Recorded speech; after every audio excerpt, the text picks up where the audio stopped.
Welcome, one and all, to the K.O.E. Nation for a very special Spirits Review. I am your King of Extreme, Phil K.O.E. Check me out and like, share, subscribe here at K.O.E. Nation on YouTube and Twitch.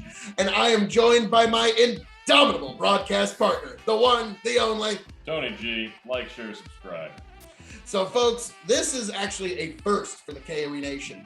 This is the first time we have ever reviewed a sour mash whiskey here at the K.O.E. Nation. And not just any sour mash.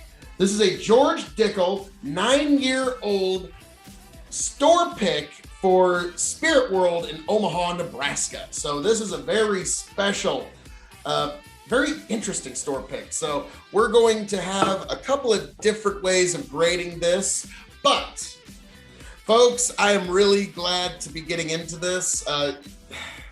Doesn't really say anything other than it's aged 9 years and it was barreled in March 24th, 2010 and selected by Spirit World in Omaha, Nebraska.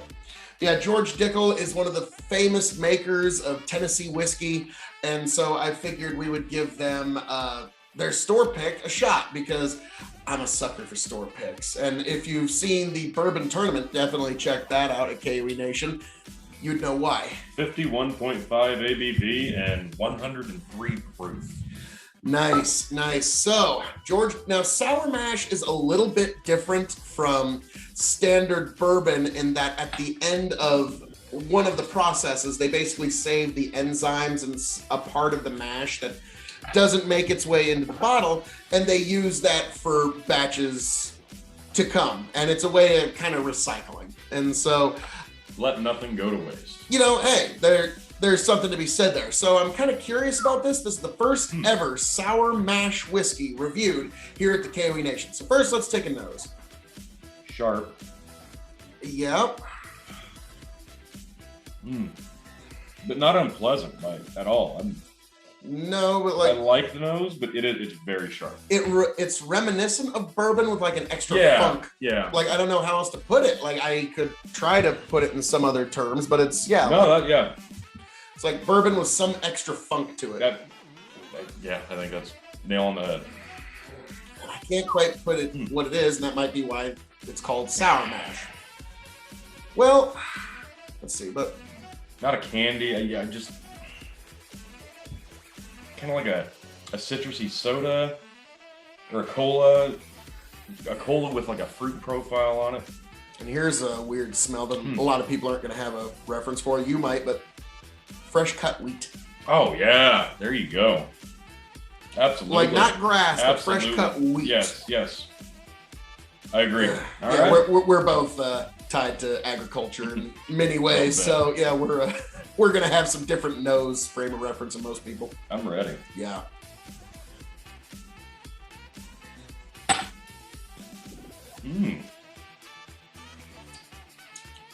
Ooh, wow. There's the sour. Oh, that's very pleasant. Wow. Very hot. It's hot, but it's got like a candy cane front. Yeah. But it's a little more like dark, like a chocolatey candy cane. So yeah, you get that peppermint on the front and then that zest in the middle. And then it really opens you up. Very nice finish.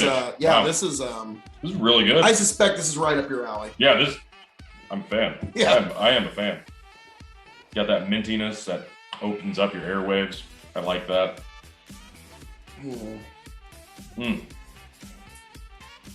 Yeah, this is really nice. I'm impressed. Wow. There is a candied aspect to it, but it's very slight, and it does like... I want to say orchard fruit, but...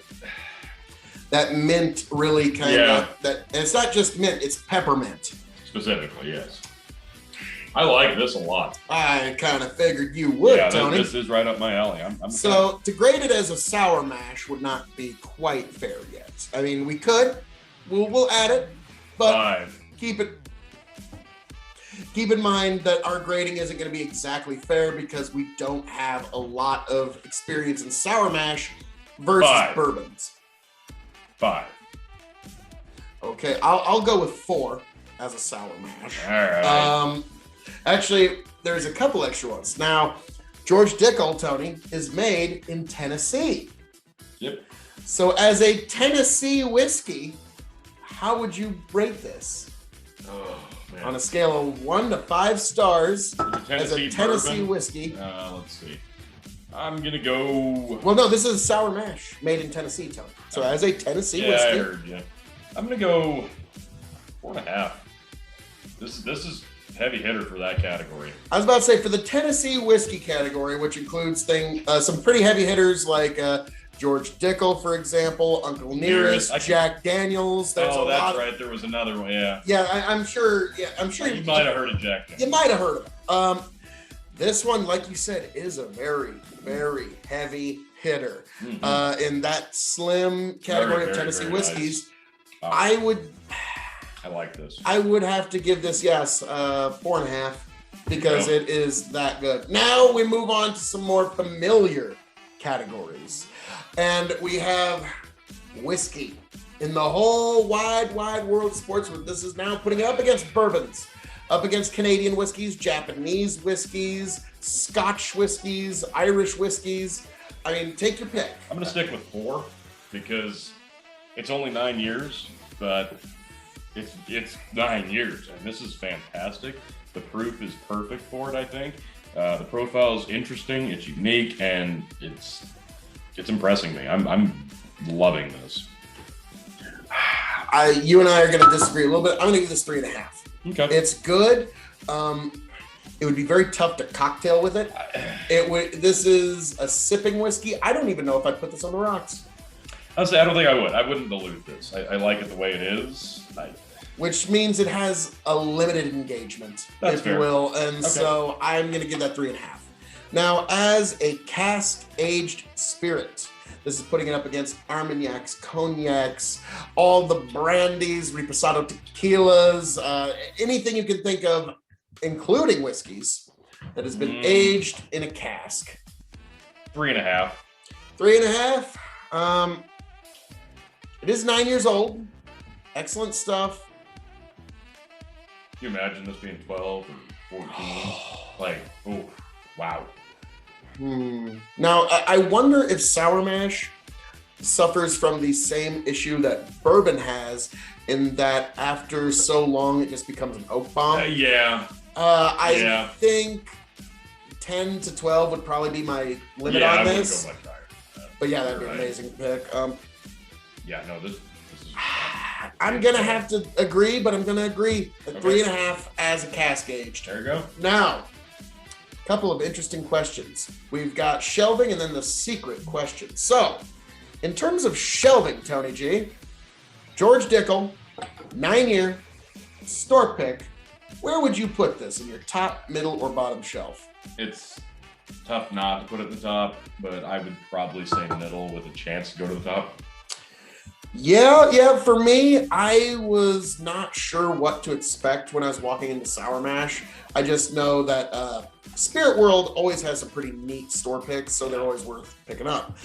And this one did not disappoint. No. It's a little bit of a spicy meatball, which I think Tony's gonna learn to love the Spirit World store picks a little more. Yeah.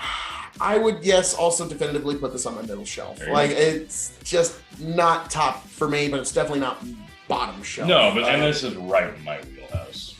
So, like I said, it's hard not to put it on. And this cost me $55 to $59. I can't remember exactly, but it's somewhere in the 50s.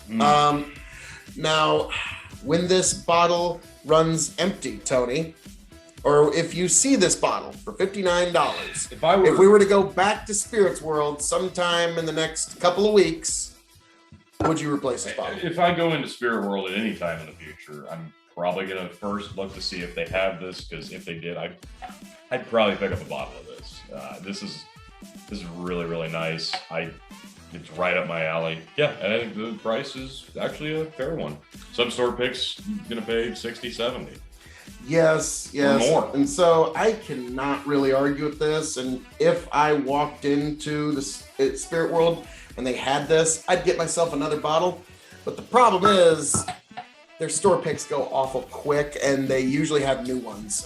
So I would probably scoop up the new one that they have. But which would be great too. Yes. So I know I'm very good at giving answers without answering to that particular question. But so, folks. Yeah, just that one. Just that question. Just that one. Mm-hmm. Just that one. So, Tony, anything you'd like to say to the people? No, this is fantastic. I'm instantly a fan. I'm interested to see what more Geroge Dickel can offer. Yeah, so am I. Geroge Dickel, we are actually quite impressed with your sour mash, and I'm looking forward to giving your bourbon a try in the future. Maybe an entrant into next year's bourbon tournament. We will see. We will see. Keep your eyes on this space, folks. But as I'm known to say around here, all that being said, thank you for joining us for our review of Geroge Dickel Sour Mash, aged 9 years, store pick from Spirit World in Omaha. I am your King of Extreme and the Baron of Bourbon, and also the...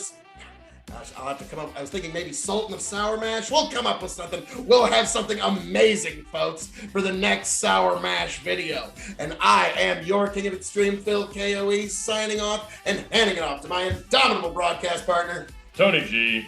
Thanks for stopping in. Look forward to the next.